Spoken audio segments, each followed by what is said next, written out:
പാലക്കാട് ചിറ്റൂർ നഗരസഭയിൽ കുടുംബശ്രീ ADS തെരഞ്ഞെടുപ്പിൽ തർക്കത്തെ തുടർന്ന് റിട്ടേണിംഗ് ഓഫീസറെ കയ്യേറ്റം ചെയ്യാൻ ശ്രമമുണ്ടായി.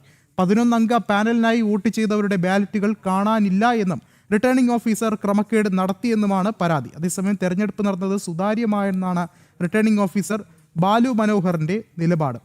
കൂടുതൽ വിവരങ്ങളുമായി അരുൺ ആലത്തൂർ ചേരുന്നുണ്ട്. അരുൺ, എന്താണ് നിലവിലെ സാഹചര്യം? പാലക്കാട് ചിറ്റൂർ നഗരസഭയിലാണ് കുടുംബശ്രീ ADS തെരഞ്ഞെടുപ്പിൽ തർക്കം ഉണ്ടായത്. നഗരസഭയിൽ കുടുംബശ്രീ ADS തെരഞ്ഞെടുപ്പ് അതിൽ ക്രമക്കേട് നടന്നു എന്നുള്ളതാണ് ആരോപണം ഉയർന്നിരിക്കുന്നത്. റിട്ടേണിംഗ് ഓഫീസറാണ് ക്രമക്കേട് നടത്തിയതായിട്ടുള്ള ആരോപണം ഉയരുന്നത്. 11 അംഗ പാനലിനായിട്ട് വോട്ട് ചെയ്തവരുടെ ബാലറ്റുകൾ കാണാനില്ല എന്നുള്ളതാണ് പറയുന്നത്. റിട്ടേണിംഗ് ഓഫീസർക്കെതിരെ കുടുംബശ്രീ പ്രവർത്തകർ ആദ്യം ബഹളം വെക്കുകയും പിന്നീട് റിട്ടേണിംഗ് ഓഫീസറെ കയ്യേറ്റം ചെയ്യാനുള്ള ശ്രമം നടക്കുകയും ഒക്കെ ആയിരുന്നു.